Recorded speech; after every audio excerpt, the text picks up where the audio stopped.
Welcome to my Rakhi blog. तो मु राखी किणी सांगे संगे बाहर घर को कौन पाए आज छुट्टी मिल जाता घर को जाए राखी छुट्टी। तो गोटे दिन छुट्टी मिलता तो से पहुँचला पर ही बड़ नानी घर समस्ते पलि आसते। तो आप पिज्जा नहीं आसते तो फ्रोजेन पिज्जा था तो सेटा बेक कलु। बेक करके पेटिस भी था, पेटिस को भी गरम करदेलु। देन खाया स्टार्ट करदेलु। बहुत जोरे भोक लगुला। बहुत दिन पर समस्ते गोटे जगह गैदरिंग होइछु। से आज मोमो बनार प्लान था। बट देखि पारे कुनी झील मो निनी सी भी पूरा बन दूसरी प्रोफेशनल। तापर स्टीम कराहब। ये देखि पारे बहुत सारा मोमो हो जाए। स्टीम कराहब। स्टीमर टिके ऑयल लगे सब तक मोमो देदेलु। देन तापर आपको स्टीम हम स्टीम हाँपाई कम से कम 15-20 मिनट लगे।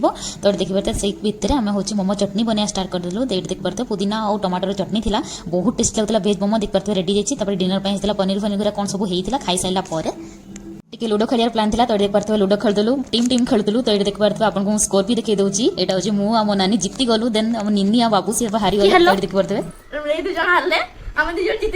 ये देख पारे हारी मो ये जीति मो ये हारी मो।